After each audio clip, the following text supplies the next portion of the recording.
gravando.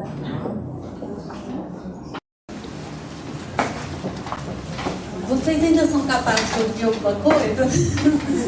Sim? Então tá bom, então vou tentar. Olha, infelizmente eu não vou poder passar um pedacinho da parte teórica da minha tese, tá, gente? Não vou poder fazer como o Rodrigo, eu vou ter que passar por ele, porque senão eu não consigo explicar depois o que eu fiz, mas eu vou ser bem curta, assim, tá bom?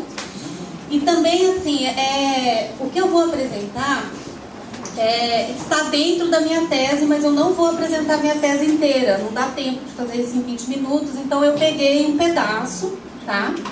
E vou contar para vocês daí depois, se vocês quiserem fazer perguntas mais detalhadas de outras coisas que eu fiz, eu vou apenas citar, mas eu não vou apresentar tudo, tá bom? Então, minha tese ela chama Justiça na Escola e Regulação Institucional em Redes de Ensino do Estado de São Paulo.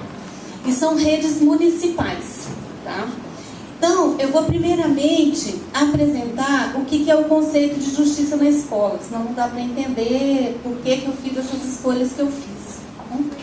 Então, do que se trata, na verdade? Então, é uma discussão que ajuda a gente a pensar quais são os princípios de justiça que orientam, delimitam e justificam a distribuição do bem social e educação escolar. Então, é uma discussão que vai entender a educação, então, como bem, digamos, social, relevante, né? E para o qual a gente precisa ter critério justo para distribuir. Então, permite, na verdade, identificar as consequências das políticas educacionais e práticas escolares, tanto na escola como na sociedade. Então, é uma discussão que, na verdade, começou à luz dos teóricos da justiça distributiva, desde que, na verdade, o homem começou a pensar, o Aristóteles, se a gente for lá atrás, ele já discutia quais são os critérios justos para a gente distribuir bens sociais. Os teóricos da justiça distributiva, né, eles retomam muito esse debate, desde passando lá pelo Hobbes, Locke, etc., os contratualistas, né, e fazem essa discussão levando em consideração todo o avanço do conhecimento, né? Porque não é verdade que os gregos já sabiam de tudo, né? A gente também produz coisas novas. Pode passar. Então, os bens sociais são o quê? São tudo que é produzido pela sociedade e cuja distribuição necessita de critério justo. Eu tenho que pensar, somos muitos, os bens em geral muitas vezes são escassos, muitas vezes não dá para repartir igualmente, a gente tem que pensar, então, como é que pode ser legítimo para eu fazer essa distribuição? Então, o direito social, no âmbito dessa discussão, ela é um meio legítimo de distribuição de bens sociais, né? Que é uma coisa que se define dentro de um processo democrático, então se torna legítimo. E assim, isso acontece nessas sociedades democráticas, né? A gente não está falando da sociedade feudal, onde as pessoas nasciam e como elas nasciam, isso já era uma justificativa para o tipo de bem que ela vai receber. A gente está falando de uma sociedade que se representa, que tem uma representação de igualdade, de liberdade, que valoriza as duas coisas. Então, assim, aqui a gente pode criticar um monte, falar que isso é uma representação, isso é uma representação real, porque ela manda nas nossas vidas de várias formas. A gente pode até dizer que é uma, digamos assim, como Marx, né, até criticar e falar um monte de coisa, mas ela, digamos, domina as nossas representações, a nossa vida, a distribuição dos bens sociais. Pode passar. Muito bem. Então, assim, sendo rapidinha, existe um cara que se chama John Rawls, norte-americano, que fez essa discussão de uma forma muito interessante, porque ele levou em consideração os avanços da sociologia, quando ela começou a dizer que a meritocracia não era um critério justo de distribuição de bens sociais, usar somente a meritocracia, porque a origem social pesa naquilo que o indivíduo pode ser. Então, o Rawls, ele levou isso em consideração e construiu critérios novos e construiu o critério que ele chama do princípio de diferença, que vai falar o quê? Que a gente precisa corrigir as distorções mesmo onde há igualdade de oportunidade, porque na nossa sociedade capitalista, a desigualdade se produz o tempo todo. E a origem pesa nas desigualdades. Então eu tenho que, ao longo das gerações, fazer correções nas distribuições a despeito da igualdade de oportunidade. Então, um pouco isso que ele falou. Então, assim, o que é então a equidade? É aí que entra esse conceito de equidade que o John Rawls trouxe, que é a justiça como equidade, que ele vai falar que vai remeter justamente a essa necessidade de você ter meios de corrigir essas desigualdades que são vinculadas às situações de origem. O que é a situação de origem? É o nascimento, você não escolhe, você vai nascer rico, você vai nascer pobre. Se você vai nascer preto, você vai nascer branco. Você não escolhe se vai nascer homem, se vai nascer mulher. Isso é uma situação de origem que o indivíduo não tem governabilidade sobre ela. Então, o que o John Rawls falou? Na nossa sociedade, nessa que produz desigualdade, que tem esse tipo de representação, digamos assim, a equidade, digamos assim, ela é condição para a igualdade. Você tem que ter uma distribuição mínima na vida social para que as pessoas possam, na verdade, se sentir pertencentes, colaborar na vida social e também ter acesso, digamos, à prerrogativa das liberdades. Nessa linha, então, você precisa de arranjos institucionais, que são, na verdade, monitoradas, executadas, que funcionam por meio do Estado, que vai zelar por essa equidade e que vai ser capaz de gerar essa equidade. Então, a equidade, ela não é a igualdade. Para o John Rawls, a equidade na nossa sociedade, ela é condição para a igualdade. Pode passar. Então, como é que essa história chegou na educação, né? Que a gente está falando de princípios filosóficos mais amplos, de distribuição de qualquer coisa. Na educação, na verdade, a gente teve, né, nos anos 60, começaram estudos em que a gente começou a perceber que há uma correlação muito forte entre a desigualdade, digamos assim, social, que são essas desigualdades devidas às situações de origem, e a desigualdade escolar. Até então, na verdade, até a desigualdade escolar, ela era muito mais olhada como uma coisa vinculada ao acesso. Não tinha muito ainda essa ideia de que a desigualdade escolar podia ser medida também pelo desempenho do aluno, ou pela aprendizagem do aluno.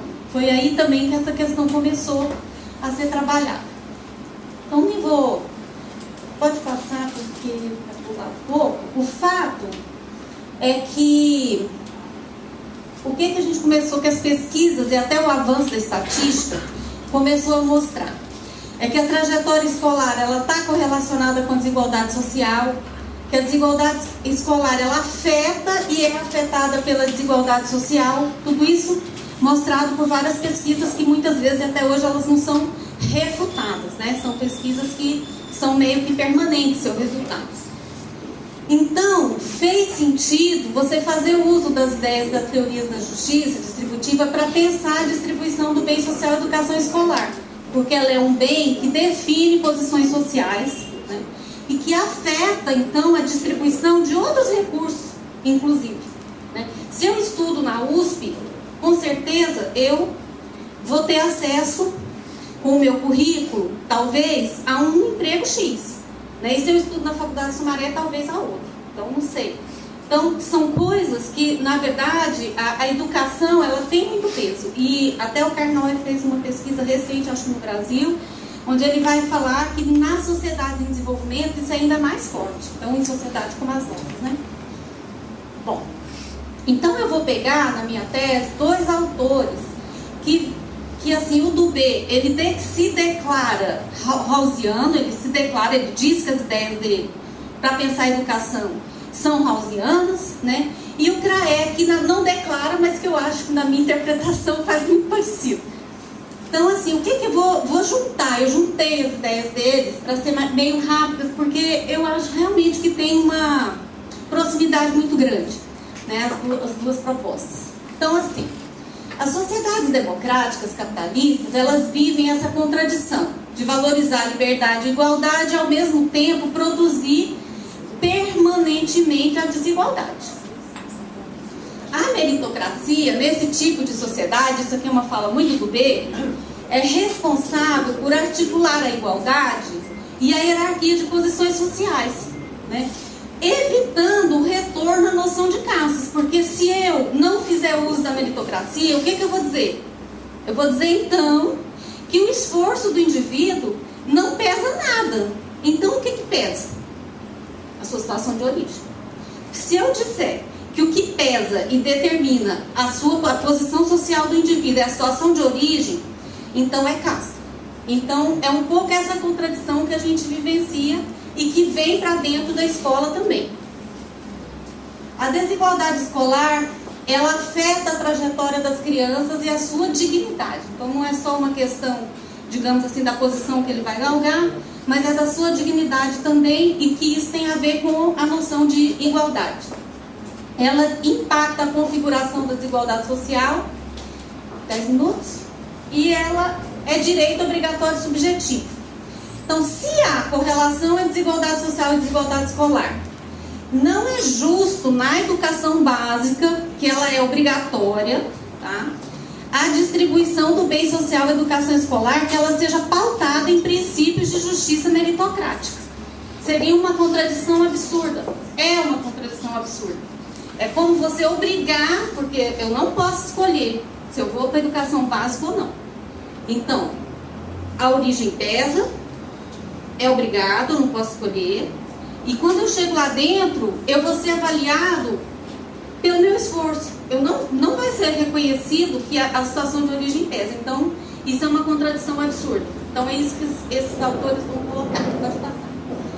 Então, assim, o que eles propõem como melhor princípio de justiça para a distribuição do bem social e educação escolar na educação básica, tá? Estou precisando bem. A igualdade de base, que é o que o Dubé propõe, e o princípio de justiça corretiva, né, juntamente com a ideia de igualdade de base, que é o que o CRAE põe, que ele nomeia propõe, que ele nomeia de igualdade de conhecimentos adquiridos. O que é isso?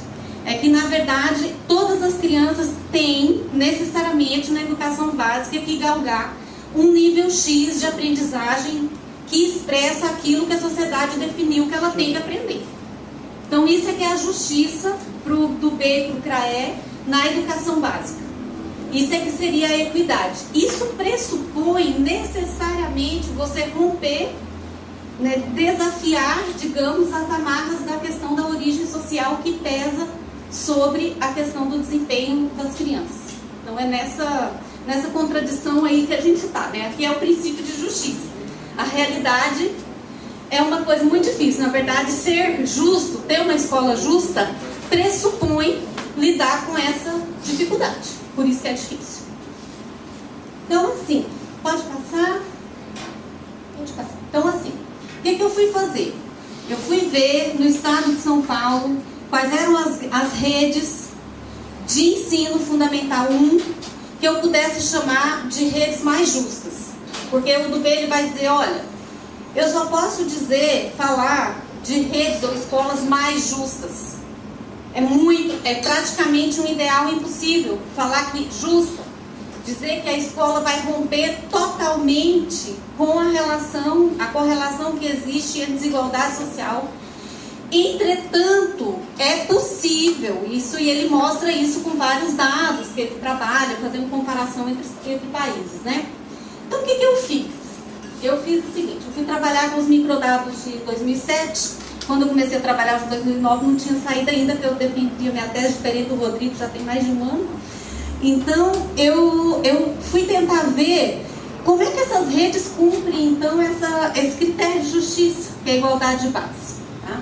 Então, o que eu fiz? Eu calculei o índice de nível socioeconômico dos alunos da rede pública do estado de São Paulo como um todo, para depois poder usar, né, para comparar, que seria o meu parâmetro de desigualdade social, que é esse parâmetro que afeta a desigualdade escolar, porque eu poderia ter outro, né? Mas eu usei esse. Com base em quê? Nas respostas também que os alunos não aos questionários associados à Prova Brasil, tá? Então eu calculei esse índice, ele se mostrou satisfatório e eu usei. E peguei as grandes redes municipais, porque eu vi que elas eram as mais injustas. No fim das contas, era que tinha maior desafio. Então eu peguei as 69 grandes redes que tinham matrículas em 2005 e Fiz uma análise de cluster, pode passar, Débora, com os seguintes critérios. Usei o desempenho médio dos alunos. Nunca poderia usar só o desempenho médio dos alunos quando eu estou trabalhando do B e o CRAE, porque para eles, média não fala nada de equidade. Média não fala nada. Média não fala nada para mim de justiça, né? Mas eu usei desigualdade escolar também, que é o coeficiente de variação do desempenho dos alunos. Peguei matemática, né? E o NSE dos alunos, tá? Fiz um corte na escala da proficiência da prova Brasil, pegando uma discussão que a Fátima Alves faz e também o MEC, de qual é o nível adequado na escala, que seria considerado adequado para as crianças na quinta série, que seria para a Fátima Alves 200 e para o MEC 225. Para precisar, então, essa ideia de igualdade de base, onde é que todas as crianças deveriam chegar. E verifiquei os percentuais, então, totais de alunos e também os percentuais de alunos, do tercio de aluno de menor NSE, que alcançavam esses dois níveis aí. Eu peguei dois níveis porque no Brasil não tem um parâmetro realmente oficial. Infelizmente o MEC não assume essa discussão. Aí, como é um debate difícil, eles preferem não fazer. Então, não faz. E aí, o que aconteceu? Eu fiz, então, uma análise de cluster com esses 69, usando esses critérios, e cheguei em 4 grupos de municípios. Tá? Pode passar. Desses meus 4 grupos, eu vi o seguinte. O meu grupo 3, o G3, que é esse aqui, ó, eu chamei das minhas redes, grandes redes mais justas. Por quê? Porque, na verdade, ó, ele é o segundo grupo de menor NSE, tá? Ele tem, na verdade, uma média dos alunos, na verdade, era maior, e a desigualdade escolar era menor dos alunos. Então, fiquei com esse grupo. E os demais, aqui a gente tem, por exemplo, esse grupo que é bem mais pobre, mas que tem uma situação, digamos, de resultado de desempenho muito ruim, né? Esse aqui é o grupo rico e que tem um resultado, né? Tá vendo que ele é bem mais rico que esse aqui, ó, mas que tem um resultado bem pior que esse aqui, né? Então, por comparação, eu cheguei que esse grupo aqui era mais justo. Pode passar. Aí eu fui olhar quais eram os grupos, na verdade, onde os meninos que tinham nível socioeconômico menor recebiam mais na distribuição. E aí eu cheguei que realmente no grupo 3, né, porque isso é condição para eu falar de justiça, né, dentro desse campo teórico que eu estou trabalhando. Então eu cheguei que realmente o grupo 3 fazia mais pelos meninos mais pobres. Pode passar. Aqui é uma parte da tese que eu não vou explicar porque não dá tempo, mas eu vi, na verdade, que no grupo 3, né, há alguns fatores que estão mais presentes, né? Por exemplo, a existência de biblioteca, né? A correção do dever de casa, certo? A alocação de professor pautada na justiça corretiva, turmas heterogêneas tem mais do que nos outros, embora foram fatores, na verdade, que não se mostraram, digamos assim, muito significativos, não se mostraram significativos esses dois, mas quando eu olho lá, eles estão mais presentes, que é corroborando um pouco o que a literatura fala, entendeu? Agora, esses dois não. Esses dois, eles são fatores que estão mais presentes ali, estão mais presentes nos municípios menores, que têm resultados melhores do que os grandes, e são fatores que apareceram com correlação positiva com a situação de menor desigualdade escolar também, tá? Pode passar. Então aqui são esses municípios do grupo 3. Eu escolhi só 3 para trazer para vocês, porque não dava para trazer tudo, tá? E aí o que me chamou a atenção demais quando eu olhei a primeira vez esses dados é que tinha 3 municípios que tinham resultados absurdamente maiores, mas muito. Falei, gente, o que é isso, né? Que era Indaiatuba, Marília e Sertãozinho. Então, assim, vou mostrar só um dado para vocês, olha. Aqui, ó, o percentual de alunos que tem 200 ou mais, né, na prova de matemática, do tercio de INEC é mais baixo.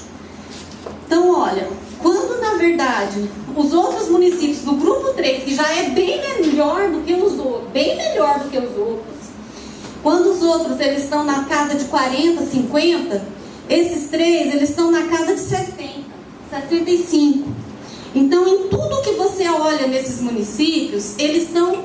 Vou mostrar só esse exemplo, mas eles estão bem à frente que os outros. Então, o que eu fiz? Eu escolhi 2 desses, eu não tinha pernas para fazer 3, eu escolhi 2 desses para fazer caso. Estudo de caso, tá? Então, aqui, só para mostrar para vocês que como esses municípios, eles se destacam, né, em relação aos demais. Pode passar. Eu fiz um controle para ver o percentual de alunos que fizeram prova, porque eu podia pensar assim, não, essas redes, elas estão bem melhores, porque talvez os meninos que têm mais dificuldade não fizeram prova no dia. Mas não, você vê que são os municípios que mais tem menino que faz prova. Isso também me chamou muita atenção. Pode passar? Então, o que eu fui ver nesses municípios, né? Que estratégias de regulação institucional são implementadas nessas redes mais justas? O que é que eles estão fazendo? Então, não vou falar da metodologia, entrevistas, tá? Aqui a gente não chegou a professores, a gente pegou os gestores, tá bom? Tanto na secretaria quanto nas escolas. Passar? Bom, pode passar também. Então, que conclusão que eu cheguei estudando esses municípios, assim, né? De que eu tinha evidência de que as estratégias de regulação institucional nessas redes, que era Marília e Indaiatuba, que são as que eu estudei, elas estão referenciadas num modelo de regulação que não era nem puramente burocrático, conforme a literatura fala, já vou explicar o que é, e nem puramente pós-burocrática, se eu levasse em consideração os tipos ideais que foram construídos pelo Marroá e pelo Barroso, que chama de Estado, Avaliação e Pós-Mercado. Porque esse pós-burocrático é um tipo ideal que foi criado para fazer contraposição a uma ideia de regulação burocrática, onde você trabalhava muito por contratos. Então, você criava legislação, portarias, e isso, na verdade, dava conta de fazer a gestão da rede por contrato. Isso é a fase burocrática, estou simplificando muito, tá? E o pós-burocrático já é essa fase em que você faz, não é tanto o contrato do ponto de vista do processo que vai acontecer, mas é o contrato do ponto de vista do resultado que você vai chegar, tá? Essa é a grande diferença. E o Estado avaliador, ele é assim, o Estado tem bastante presença, mas você está preocupado realmente com o resultado. O quase-mercado, a diferença que tem desse para esse, é que aqui o Estado, ele perde um pouco força, e perde força e ganha força mais a participação da comunidade, a participação dos pais, das empresas e coisas assim, para controle dos resultados. Pode passar. Então, que característica? Eu chamei esse modelo de processo-resultado. Por quê? O que eu vi? Que eles têm, na verdade, orientações por meio de normas e planos, né? Um acompanhamento permanente pelo órgão dirigente, dos processos de cumprimento das normas e dos planos e também das metas expressas por resultados educacionais. Eles fazem as duas coisas. Os currículos, eles são unificados por objetivos de aprendizagem por série e ano e elaborados centralmente com a participação de professores. A unidade de ação pedagógica em todas as escolas, coordenada pelo órgão dirigente.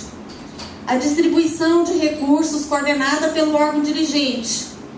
Avaliação e acompanhamento do desempenho da aprendizagem de cada criança, que vai, na verdade, passar para as escolas informações de cada turno, de cada escola, de cada aluno, para a intervenção pedagógica. Isso é feito, na verdade, olhando duas coisas. A avaliação, os testes em larga escala, que eles têm a sua própria, e que nem é tão, digamos assim, nem leva, sabe, em consideração muitas vezes exigências dos padrões de qualidade, como o INEP faz. Mas eles processam os dados e oferecem uns relatórios bem explicativos, né? Estou olhando a Heloísa aqui com o trabalho que ela faz lá de ajudar os gestores. Então, eles fazem isso.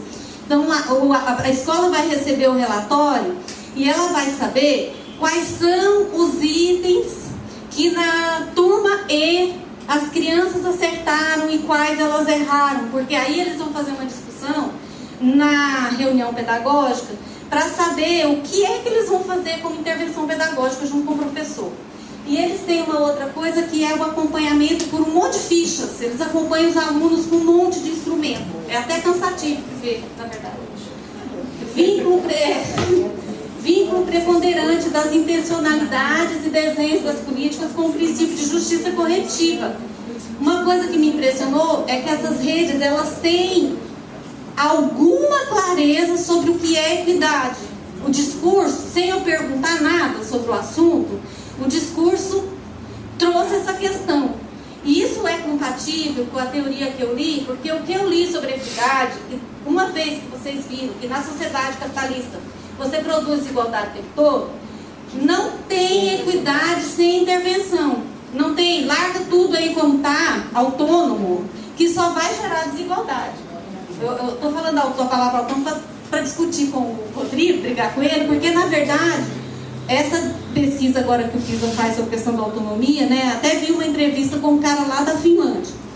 Ele fala, olha, é verdade, hoje as nossas escolas são autônomas.